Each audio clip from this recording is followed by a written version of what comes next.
It's not one of those professions where you can very easily just go find a job. Yeah, but it's very source, well, it has a lot of scholarships.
No, a childhood friend, the person who taught me how to make shoelaces when I was 4. Oh, how sweet. Yeah. Hi, I'm back. That's okay, you should.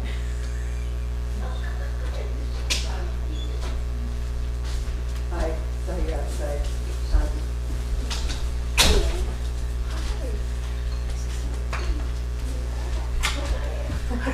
Mr. Gordon. Is somebody already sitting there? Good. I don't know. Yeah, it's sometimes color mixing. Oh, okay. Okay. Last. Hi. How are you? I'm good. How are you? Your time yesterday was hoping more people, but it said it's been kind of low attendance. Hi, Dave. Thanks for coming. Was it like? So I want to go, I'm gonna go. So years now, Uh-huh. I've seen random places. This one. Oh, yeah. In Orange. She's in Undermarket. Yeah. She's in Condo. Yeah, she's in, they actually put it on.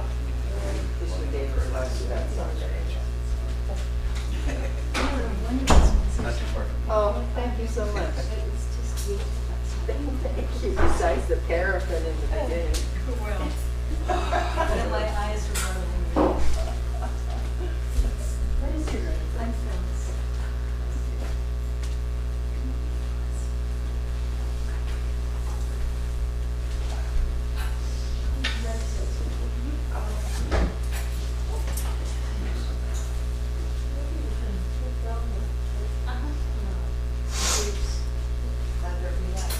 They're recent, right?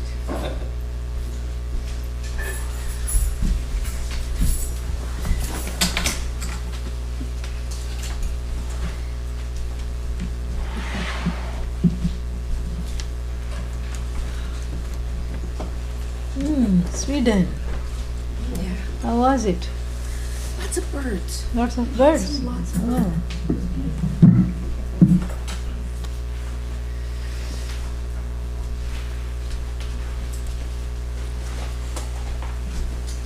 Oh, किम् एतत्?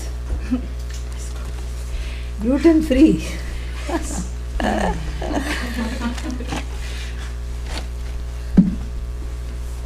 Everything is coming in gluten free versions.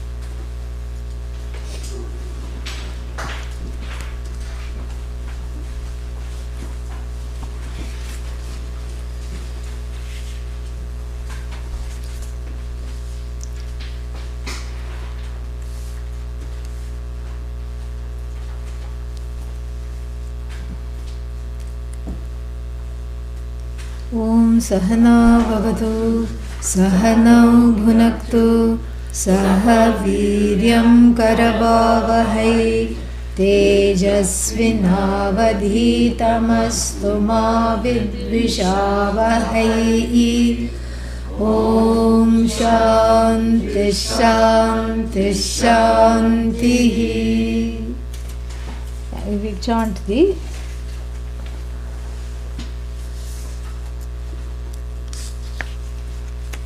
first verse which we are studying here. If you are having the book, it's page 22, first verse.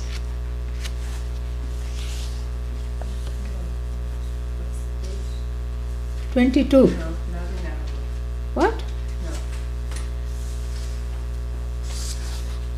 The discernment of the student. Just find that section. It's not very far. 2-1, page 45. 44. 44. Whatever. Yeah, The discernment of the student. That is what we have to study. Yeah.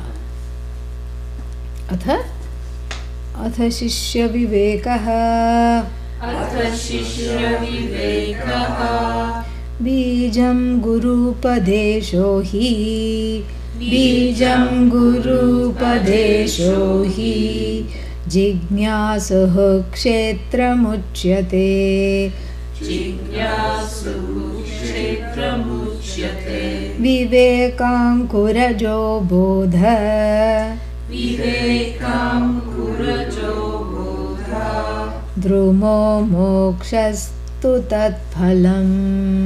Drumo mokshastu tat phalam.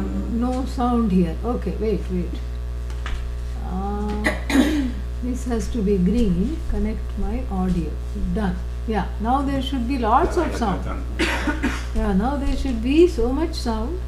Yeah, you haven't missed anything except the opening prayer and the chanting of the first verse. We'll chant it again for you, no problem. Bijam. The other thing is that the long oo. Last time I told you there is a print mistake, at least in my book. So it should not be Guru Upadesha, Guru Upadesha. It should be long. Okay? Yeah. Bijam Guru Upadesho hi. Bijam Guru Padesho hi. Jignasuh kshetramuchyate. Jignasuhu kshetramuchyate. Vivekankurajō bodha. Vivekam kurajo bodha. Mokshastu tat drumo mokshastu tat phalam. Drumo mokshastu tat phalam. The nice thing about the tune is that if you miss one word, you immediately know. That is why we chant in the tune, you know. Yeah, so we saw this. It's a very nice, it starts with a wonderful aplomb, you know. What a wonderful way to start this section called the discrimination of the student. And then, you know, as I said, there is news for us in store because it's not about the student at all. Come here, why are you sitting there? Come, yeah. So, it's not about the student at all. What is it about? The Guru. What was the previous section about? Guru. So, basically, that is the discrimination of the student. To know that it's really not about me. But it is really about me, but without being about me. So, how many me's? Apparently many, correct? The one me is the one I want to be. And that me is the same as the Guru. So, there is no Shishya outside of the Guru. This is the whole idea. And this is very beautifully talked about and, you know, presented really, you know, with a lot of thought, lot of clarity, lot of forethought, a lot of understanding, very beautifully presented. That there is a Guru and a Shishya, this is the duality, correct? Yeah. So it's a very ironic thing that to understand non-duality, I am creating one more duality. What is the duality? Yeah.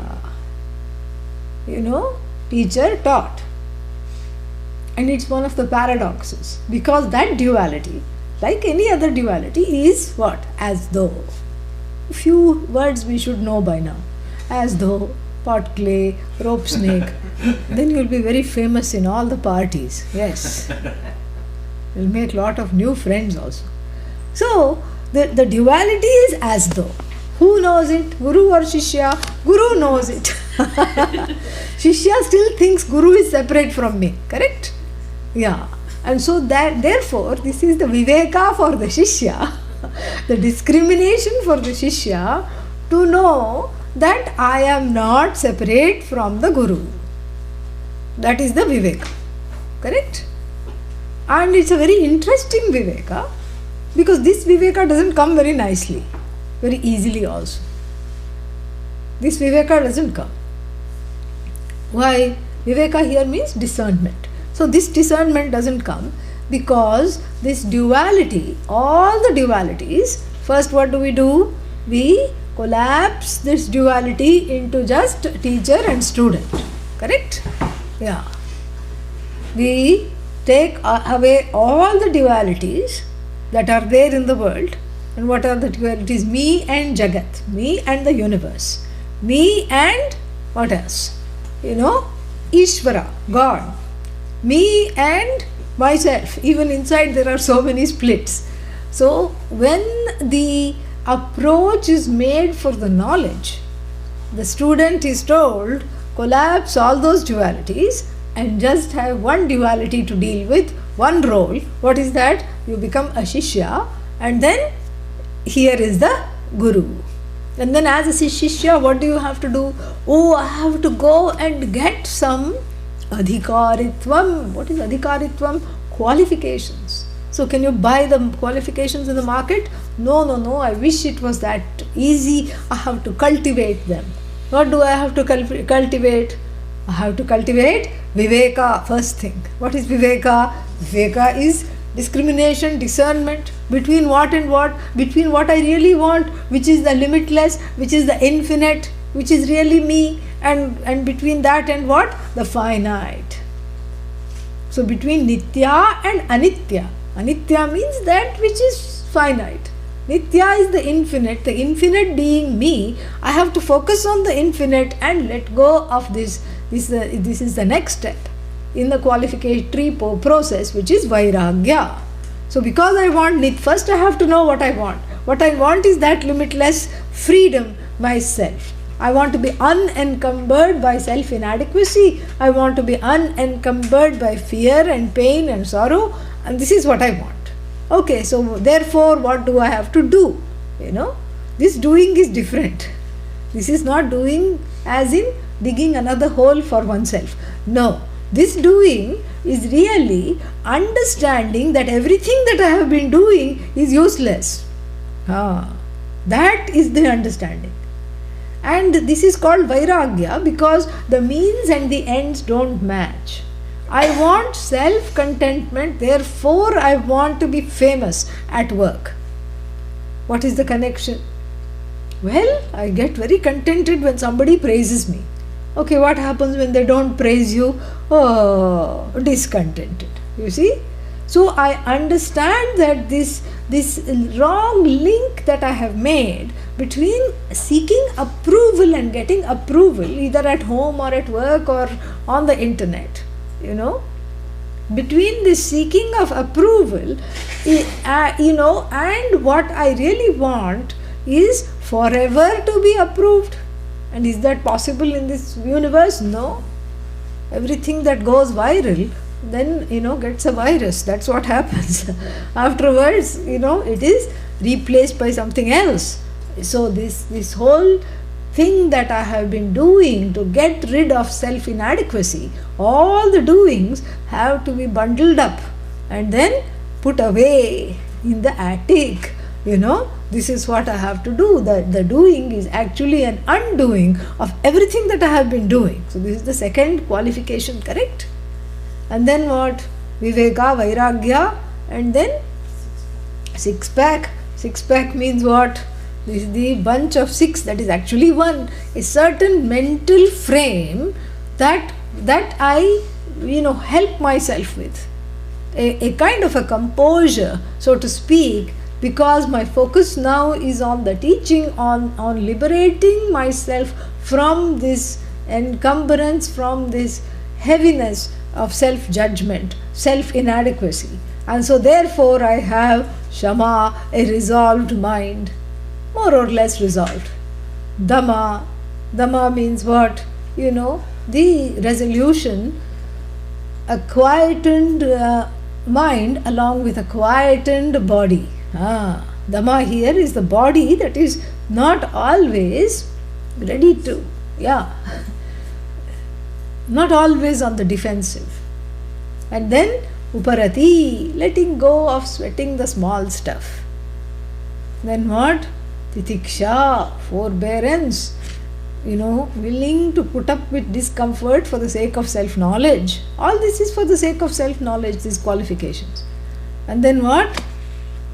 Shraddha, let's not forget. Shraddha means the reverence for the teaching and the teacher, and that reverence we saw in the last section, and that reverence alone brings the knowledge completely. It's a reverence, not belief. It's a reverence pending understanding. Shraddha, then finally what? Samadhanam, single pointed focus. These six things are actually one. various ways in which I compose the body and mind and make it ready for knowledge, and then this place of being a recipient. And then what? Mumukshutvam, the desire for freedom, the strong desire for freedom which is converted into a desire for knowledge. So the Shishya is a big doer, because the doer is trying to gain all these qualifications. And because of we've heard that because of the qualifications, the student is blessed with the teaching. And so the student feels important. When the student gains the knowledge, what does the student say? It's because of me. I am such a good student, look at me. And then this starts to happen, unfortunately, in the learning process also. You look around. I have more Shama than this one. I have more Shraddha than that one. Naturally, the human mind being such and such, one compares. And even without one noticing, this comparison sneaks in, creeps in somehow. And then, on the flip side, oh, that person is such a good disciple, I can never be like that. Yeah, that also happens. Both those things are simultaneously happening. Hey, I'm wonderful. Oh, I'm horrible. How is it possible to have both those at the same time? Because this is the human being we are talking about. Yeah, anything is possible. A human being has a mad mind, yeah. So, this is the whole thing is like this. Yes, I'm such a good student. Look at me. Look at the Shraddha. Look at all this. Oh, but not better than that one. Same thing. Oh, but I'm not attending all the classes. If I attended all the classes, I would be a very good student. I would be a wonderful student. But once in a while I'm able to come, so I'm not such a good student. No, but look at that other person all the time fidgeting in class. At least when I sit, I don't fidget. I'm listening so nicely. Make up your mind. That's the whole the point. You cannot make up the mind, because both these thoughts are coming and overwhelming the person. And then some clarity comes, and then what happens? The person just goes off into the sunset. Yeah, me, I went to the teacher, I had so much vairagya, and after I went to the teacher, I did all these things, and then I gained this knowledge, and then I did that, and now I, want to teach. In fact, I should be teaching. I don't know why I'm not teaching. And then, and so where is the teacher here? Gone. All there is I. There's a story that one person went to, not his teacher, but some other big teacher who was sitting and meditating. And this man went and said to that teacher, I have gained all the qualifications. I have given up all these things. So Viveka, Vairagya, everything is there. And after gaining all these qualifications, I gained the knowledge. He's telling this Mahatma, I gained the knowledge, and then I am doing this, and then after gaining the knowledge, I said, what use of all these trappings of the universe? So I just left everything. I renounced my job, I renounced all my possessions, I renounced my spouse, I renounced my children, I renounced my clothes, and now I'm leading the life of a sannyasi. He introduced himself to the person who was sitting and meditating, to this great teacher. And you know what the teacher said? When are you going to renounce the renouncer?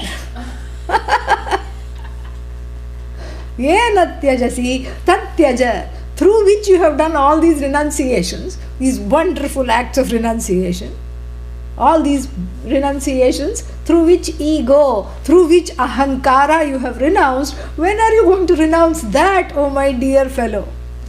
Because till then the renunciation is not complete, because the I is always in place, because you are still connected to the doership.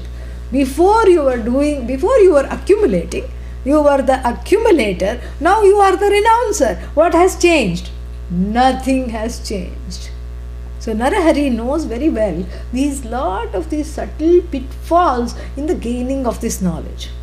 The student's mind he has thoroughly studied, and he wants to, dismiss that there is even the concept of the student he wants to dismiss. I'm just going to give away some of these things so that we can understand this, as we go along. So I'm just going to give away some of his main theses in this particular chapter.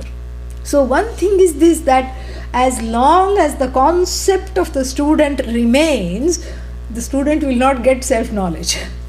So it's one of those paradoxes. So I need the role of Shishya because all other roles are tainted with codependency and other problems. Role of husband, wife, role of son, daughter, role of mother, father, they're all just full of codependency. And then it's all just full of problems. These roles are also not getting me anywhere. So if there is a pure relationship, it is between one and Bhagavan as a devotee, or between one and one's guru as a shishya, which is also a devotee. If there is a pure relationship, why? Because the guru is not participating in the relationship in the same way that the student is. What do I mean by that? Because the student is looking to the guru for something, comfort, knowledge, whatever it is.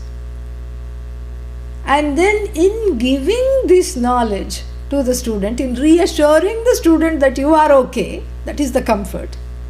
And then in giving the knowledge to the student, the teacher is not wanting anything back. That's why it's a one-sided relationship. That's why it is a pure relationship, because it's unconditional. The teacher is not saying, I have given you self-knowledge, so what do you have to do in return? You have to go and do this for me. The teacher is not saying that. And the teacher is also not saying that you have to go bring me some more students. No. You have to give me money. No. You have to, give me time. No. The knowledge is freely given because it has no price possible to put on its head. It's priceless. Even these convicts, most wanted, they have a price on the head. Correct? When you say most wanted, you see this face of this thug, and then and then they will say $1 million bounty. If somebody gives information leading to this fellow's arrest. But this knowledge is also most wanted, correct? It has your own face on it because you are trying to discover the truth of yourself. You are the most wanted. You are the one that is, not understanding that this is my face alone. I have to discover that. What price can you put on the infinite? So this knowledge is priceless. And also besides, the one who has gained the knowledge and is in a position to share it does not want anything because that person has gained the most wanted, correct? So when you get the most wanted, you don't need anything else. Simple, very easy, and very, very, easy to assimilate this. So here, the teacher is not participating in a codependent relationship with the student. That is why the relationship is pure, and which is why one needs to identify as the student, as the shishya, because it's a healthy place and a healthy relationship. Because it's not based on servitude, even though people think that often, that because I'm a shishya, I have to keep, I'm enslaved. No. Because I'm a shishya, I have to listen to the guru. No. If anybody tells you that, run away as fast as possible from those situations. No guru says, no teacher worth their weight will say, you have to listen to me. No. Advice is being given. If you want to take, take. If you don't want to take, I'm not at a loss. That is the whole idea. That is what every teacher will say. So then there is no question of feeling enslaved or feeling, servile. Even though those feelings might come, the Guru is not participating in those feelings. Feeling inferior, all that, it's from the standpoint of the student alone. But still, even though those feelings come, it is very healthy to be in the state of the student, because it's a role which is not fraught with all kinds of problems. So that's why Shishyahood is encouraged. Okay? Having said that, what we also need to understand is that the same Shishyahood, studenthood that is encouraged, it's a placeholder. Yeah. The role is until the knowledge has been gained. And the role is maintained for the sake of the knowledge. It's a placeholder. And then it is to show that I am in a place of being a recipient of this knowledge. And this is what Narahari is, one of the main things that he is trying to put this across. It's not a permanent Shishyahood. It is to understand that this is a temporary status that I have accorded or given myself. And why have I given myself this temporary status? In order to, get out of the other roles, see this as a primary role and gain the knowledge. And then second thing is this, that the Shishya is not doing anything. He wants to make sure that the people who study this section go home with this message, that the Shishya is not doing anything. No, but I drove and came to class. I did this, I did that. Remember the story of renouncing the renouncer. That's what one has to do here. So the Shishya is not doing anything at all.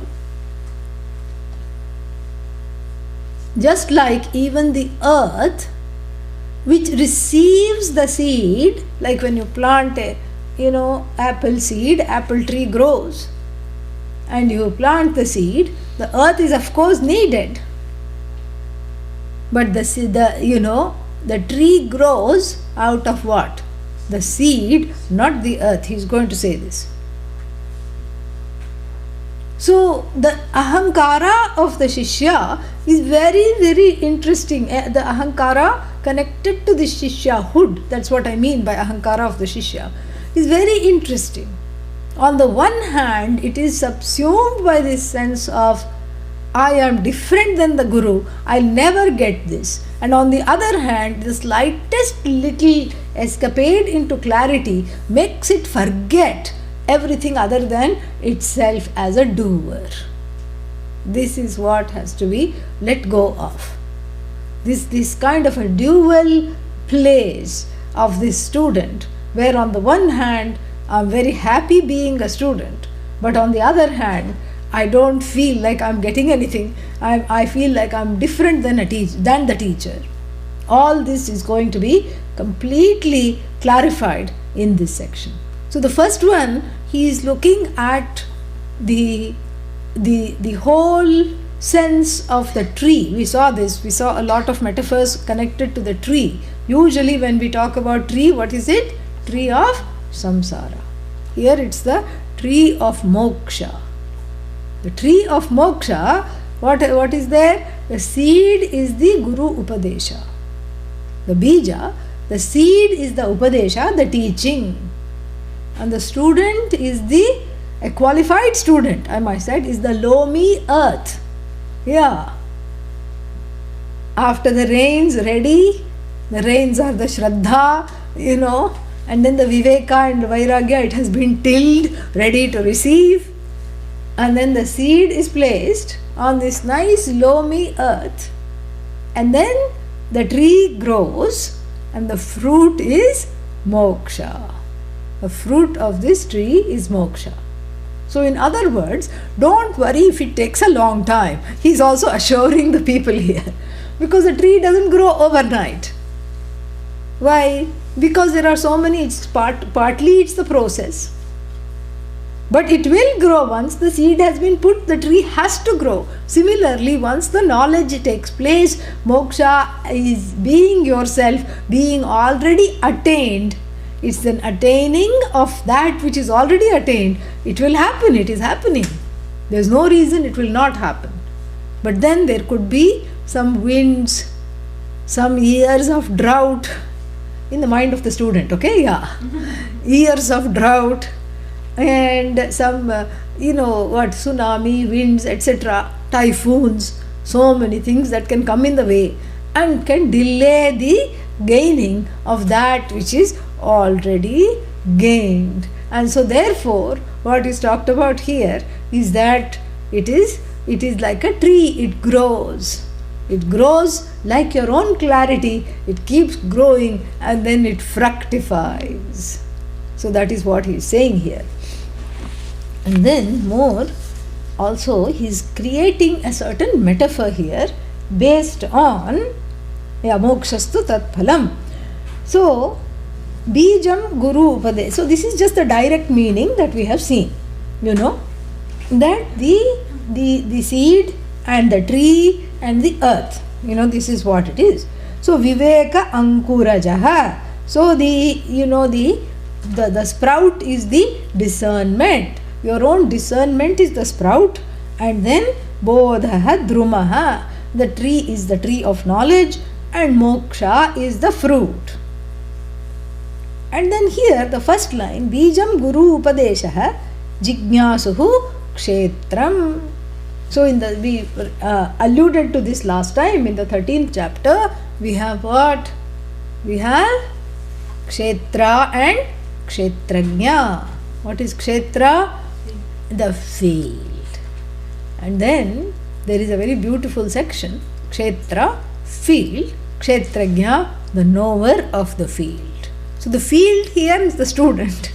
And the knower of the field is the teacher. And in the 13th chapter, the knower of the field and the field are ultimately revealed to be one and the same. Very interesting. Kshetra, which is you first separate and then unite. This is our Vedantic, way of doing things. You show the separation and then you see the oneness. So, what is the separation here? Here is the field and here is the knower of the field in the 13th chapter. So, the knower of the field, Atma, field is Anatma. Everything that is different, everything that has name and form. And the knower is formless and nameless, and it is Bhagavan, it is Ishvara. But then again, all things that have name and form are also Ishvara, correct? Are also Bhagavan. So you cannot keep that separate. That separation is just for the sake of discernment. And then the separation is all made into one. The field is not separate from the knower. The field resolves into the knower. Likewise, the Shishya resolves into the teacher. Because there was no separation. How can the Shishya resolve? Do I have to let go of my house and home and everything? No, the resolution is on that plane of oneness which was never separate to begin with. Was the Shishya ever separate from the Guru? No. Only through ignorance the separation comes. And here the ignorance is gone, so the Shishya resolves into the Guru, just like in the 13th chapter, the Kshetra resolves into the Kshetrajna. The field resolves into the knower of the field, so to speak. All the Nama Rupas, all the names and form resolve into that Sat Chit Ananda, Satyam Jnanam Anantam, that oneness, which is the presence of everything. So it resolves into that ultimate presence which has no name, no form, and no limits.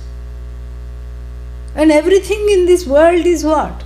Name, form, and knowledge. That's all it is. Everything is just knowledge alone. So when I say flower, flower is. What I am saying is, flower knowledge is. It's all knowledge. Why does it have this fragrance? Knowledge? I don't know. Somebody knows. Bhagavan knows. Why does it have this particular shape? I don't know. What are those little things inside? I don't know. And then, why does it have hips? I thought only people had hips, but rose has hips. It's called rose hips. Well, I don't know. Only Bhagavan knows. So this way we have this wonderful, vision where everything that is manifest as knowledge. It's non-separate from Bhagavan. So here too, that same allegory is presented in a very interesting teacher-student situation. So if all that is there is knowledge, then the teacher is what? Knowledge. Student is what? Knowledge. So therefore the teacher and student are not seen as separate. It's all knowledge. And so even though the student is presented as the field, ultimately what is the field? The field becomes one with the knower of the field. Same thing here. So the student is seen as different in the beginning until the teaching is complete. And then what? The student resolves into the teacher. The concept of the student resolves into the teacher. This should be the discrimination of the student. That is what he is saying. Then the other thing is this, that when we look at how the Vedic vision of the cosmology of creation is presented, the creation is presented more as a manifestation rather than a creation. Creation means you have to create something. For this you need something to create with. All this is not there because there is no separation. In Advaita, in this non-duality, in this understanding of non-duality, what is presented here is very beautiful because it is the non-separate vision. And in this non-separate vision, what is there? How does the cosmology of the so-called creation or the manifest universe happens? So the knower, Bhagavan, the creator, so to speak, within quotes, puts forth this universe, correct? Out of what? Out of what? What is the material? Out of itself. The material and the maker are one. This is what we have to see. The material and the maker are not separate from one another. Like even you have to go borrow a cup of flour to make cake. Correct? Or you have to go buy it. But here, this chapati called the Jagat is not made out of nothing. And even if the Bible says that, we have to add one little word, else, nothing else. Yeah. Nothing else other than itself. In the beginning, there was word, word was with God, no word was God. That word is knowledge. And this whole world came out of that word. That is what it is. Shabda, that is what it is. That word is knowledge. So it's all knowledge. It's knowledge that is manifest. And that same presence, that one conscious presence, has as though become many without undergoing any change. Correct? This is the whole vision. And that same vision is talked about from the standpoint of the student and the teacher in a very creative way. Here in this first mantra, this is not the obvious meaning. We have to look very deep to get this. It's like you have to drill into the verse to get this. And what is the meaning here? The meaning is that, there is only one presence. What is that presence? Teacher. There it was Bhagavan. In relation to the world, it was Bhagavan. And then here, there is only one presence. What is that presence? Teacher. And that teacher's presence manifests as all knowledge in the mind of the Shishya. That's what it is. Very beautiful. So that whole creation metaphor, which we have to understand before even appreciating this. So the creation metaphor is what? Out of one's own presence and one's own knowledge, one has created this universe. This is the Vedic vision. Just like you in your dream, what do? You create a whole dream universe based on your knowledge and your memory. Correct? Because you can't dream of something you don't know. You can only dream of something that you already know. And that dream universe is non-separate from you. Correct? And then when the alarm rings and you have to get up, no choice. And then what happens? Where does the dream go? It scatters all over the room. No? Especially if you dream of people and they just keep falling into your, room, they will be very annoyed. They'll say, okay, give me a ride back to my home. I have to get ready. Who asked you to dream about me? But this doesn't happen because it's your own knowledge, your own memory, your own desires that are manifest as the dream. Same thing with Ishvara. That same, that sameness. And what is the memory for Ishvara? The memory for Bhagavan is the last cycle of creation. That's the memory. Don't say how did he create the first cycle. There is no first cycle. Anadi. So the last cycle of creation, the memory, the desire. The desire is what? The desire is not of Bhagavan, the desire of the various jivas, so to speak, clamoring for embodiment so that they can fulfill all their various lists. And then what? Then the whole thing is projected like even a dream. And similarly here, the teacher is the only presence. Oh, but what about Shishya? I just told you Shishya is not there. The presence of the Guru, the presence of the Shishya is one presence. So then what happens? So there is the only one presence. And then the memory of the teacher. What is the memory of the teacher? Being taught by her teacher. And the desire to do some good for the student here.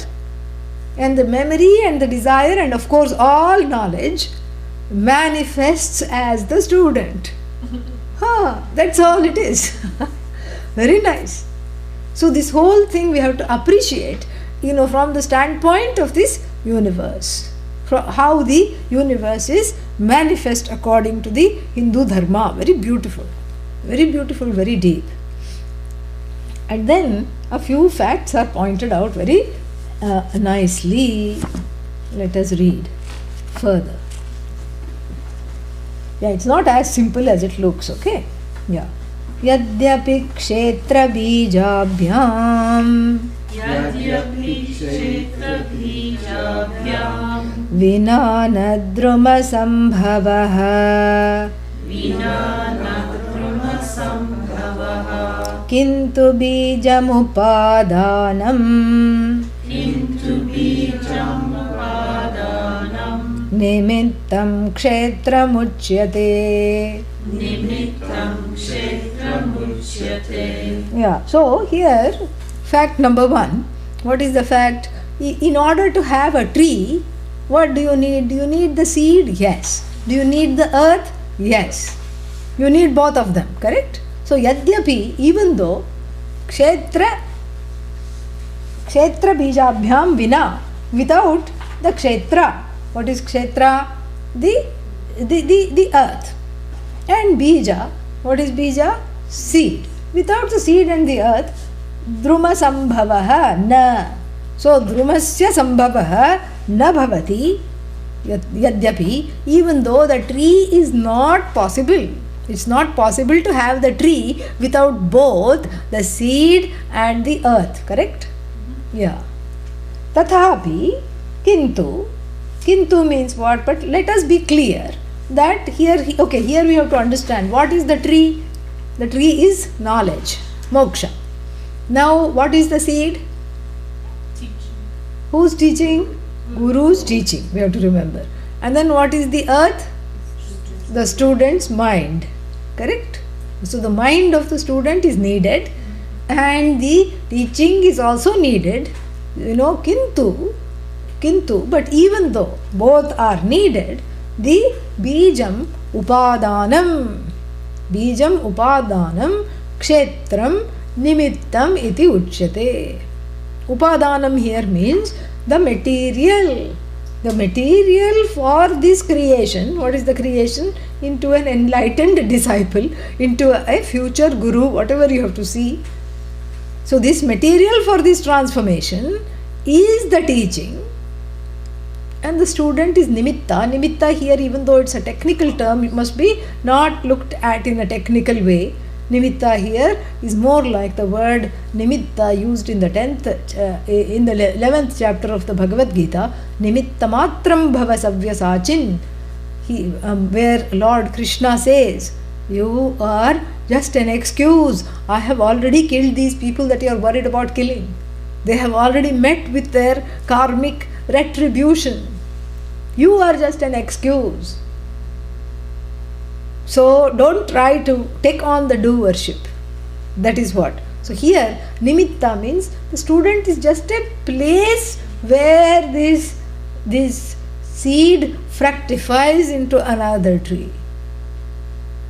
The material is given by the teacher. The material is what? The Shastra, the Vedas, the teaching, and the student is but an excuse, nimitta. This is very, this is the first pin in the balloon of the ahankara. Correct? Yeah. Already some air is going out. Yeah. The student is an excuse just to stand in. Because really speaking, the tree will grow in any soil, in any other soil also. So the tree, first of all, this is not a tree that has a pressure to grow. The one who is placing the seed has no pressure that the seed should grow there. That is why the student is an excuse. This is how to understand it. Yeah. Because the knowledge is given purely and without any conditions, including the condition that you should get moksha at 5 p.m. tomorrow. No, the Guru is not placing any such condition. You should be liberated immediately. No. The desire is there, and plus the confidence is there. If the knowledge is there, of course the liberation will take place. And so the teacher is not putting any pressure on the student that you have to grow into a tall, strong tree. You have to grow into an alpha tree. Just like, even the gardener might have, who is placing the seed into the earth, will have some expectations. But not the teacher. The teacher is just like Bhagavan, creates and lets go, creates and lets go, creates and lets go. Let goes of things. Doesn't have the pressure that you have to be a certain way, you have to come up in a certain way, you have to give certain fruits. No. So therefore, the student is but an excuse. Nimitta here means just a stand-in. It could be anybody, it could be anything. Because here the teacher, who is the gardener, doesn't have an agenda for the garden to grow in a particular way, or for the garden to grow at all. Because let's say the teacher plants the seed, and then the seed dies away, or the seed does not get watered, or the seed does not grow into the tree. The teacher is not going to sit and weep. The teacher moves on. Okay, not meant to be. Next, And why was it not meant to be? Not meant to be in this life for that person. Next life, maybe the earth will be better prepared. So saying, the teacher moves on. So basically speaking, even though the knowledge, one would argue, is a twofold affair. What is this twofold affair? You need the teacher, and then you need somebody to understand. Otherwise the teacher will keep on talking. What's the use? No use. That's why the teacher will stop talking. Simple. Because there is no pressure to keep sowing seeds of moksha, seeds of moksha tree. I want to have an orchard. No. Of moksha trees. No. I don't need to do that. People don't need to do that who call themselves teachers. Truly, in this tradition, there is no pressure to have an orchard of moksha trees laden with heavy fruits and flowers.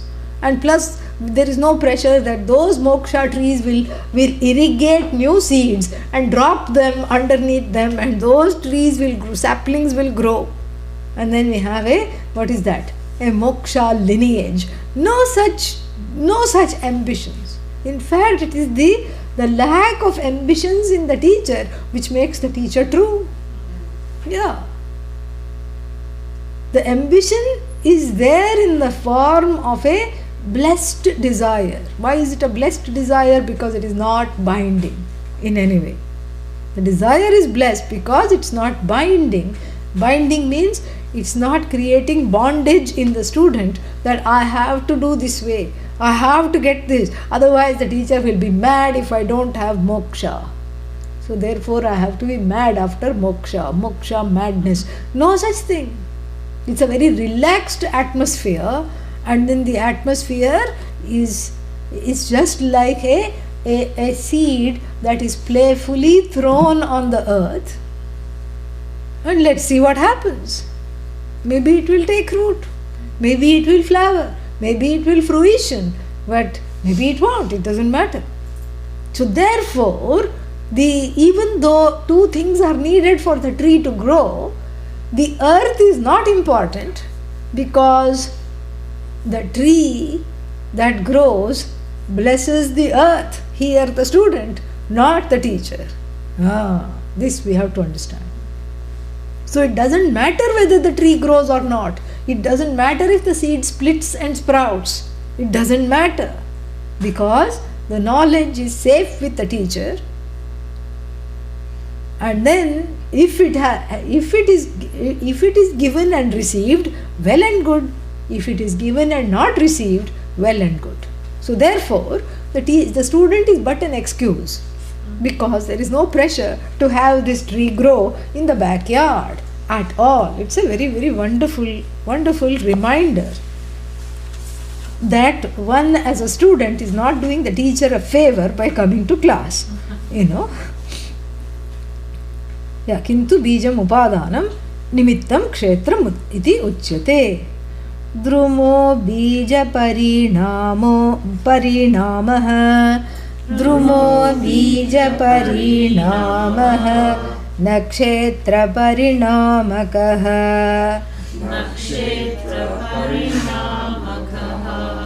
बोधो गुरुपरिणामः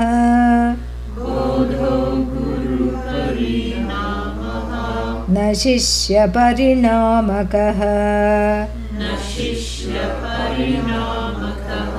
Yeah, because let's be clear, he says, and gives the next one.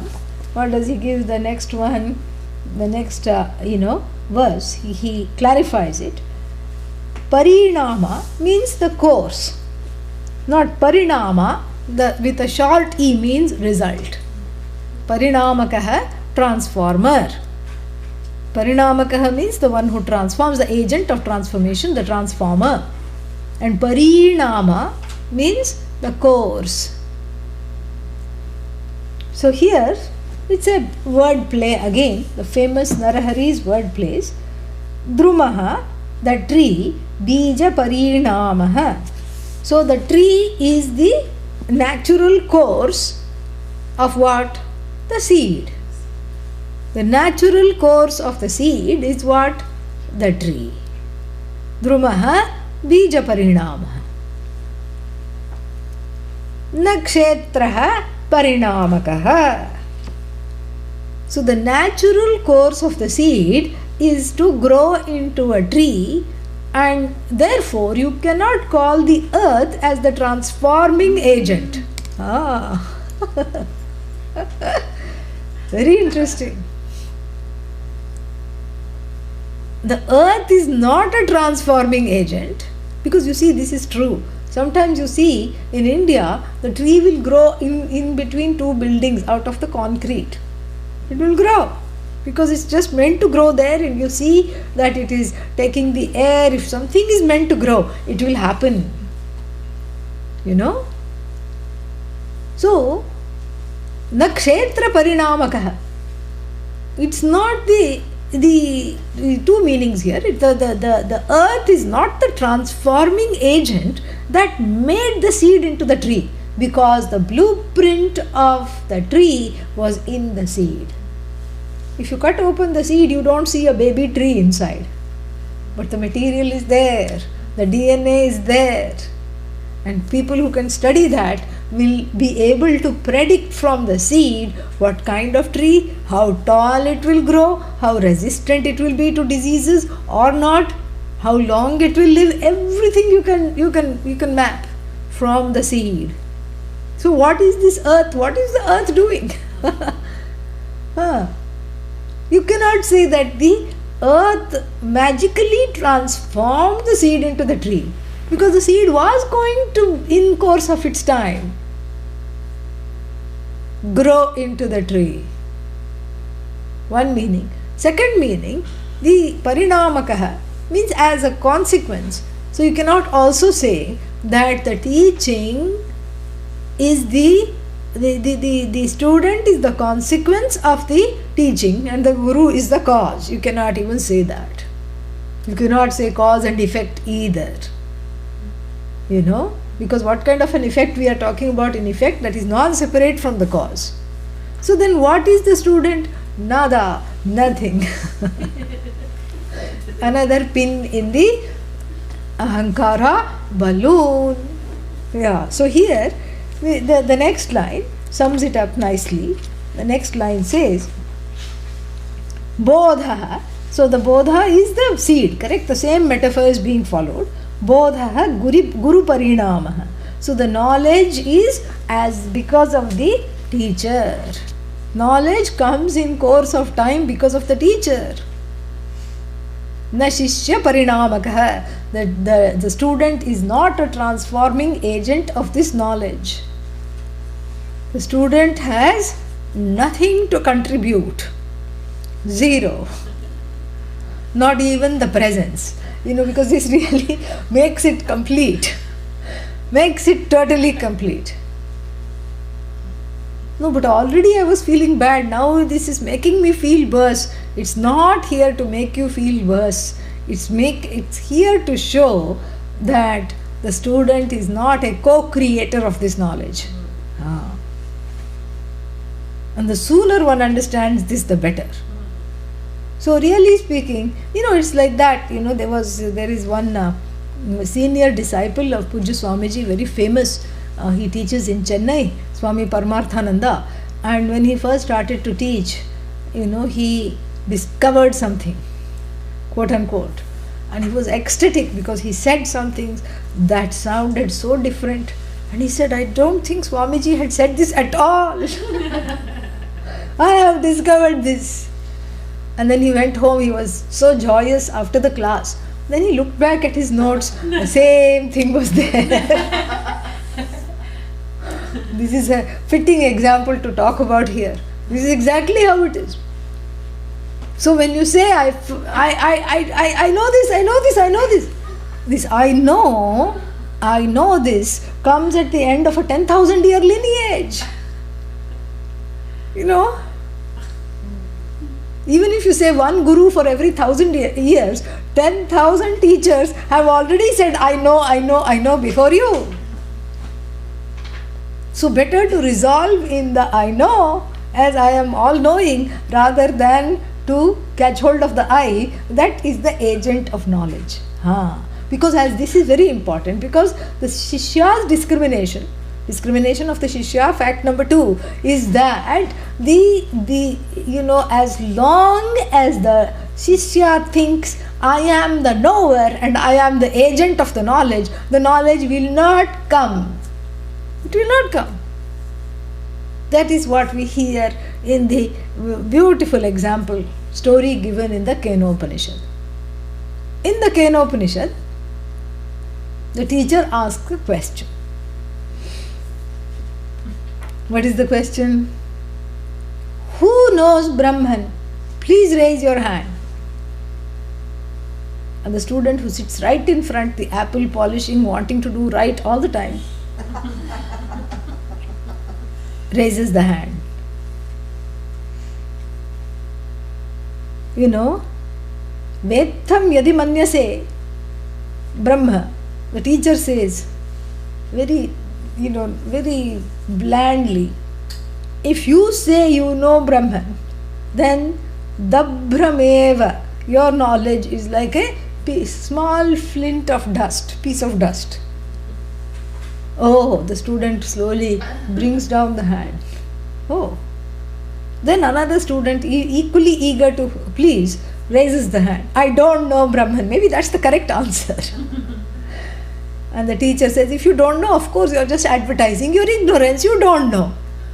And then the correct answer is given finally by the third student, who says, I will not say I know it, and I will not say I don't know it either, because it is myself. I will not say I know it as an object, but I will not say I don't know it, because it's the very nature of the subject.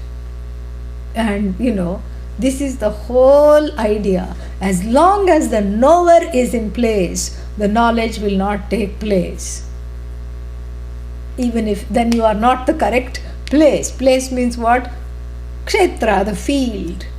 So the field has to be irrigated by taking the ahankara out. What is the ahankara? Those small little shells. What are those things? Those in the garden, the people are very worried about them. Snail. Yeah. The ahankara is the snail that has burrowed into the earth and it eats up the seed. It will not let the seed thrive.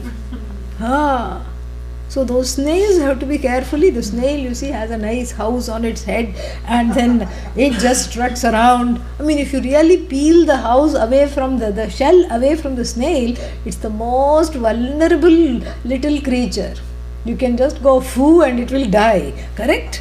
Yeah. Similarly, the student's ego is like that. It struts around bigger than itself. It has this hard shell, and then inside it is this squirming little thing, always inferior, always help me, save me, I don't know anything. This is the one, and that is why it is the simultaneous flip-flop I was talking about. First, I am better than everyone else, and second, what? Immediately, oh, I am no good at all. This flip-flop is because of this snail complex. It will have sometimes even these big conch shells. If you remove, inside is this tiny little vertebrae-less creature. Yeah, it's a mollusk. It cannot even stand up. It doesn't even have bones. It's so easy to destroy. And this sad little creature, because of its inferiority complex, builds up this calcified shell and then goes around in the garden and then eats up every seed planted by the teacher. Kim kartavyam, what to do now? Let us take a break. Yeah. We'll come back and see what is to be done in this situation.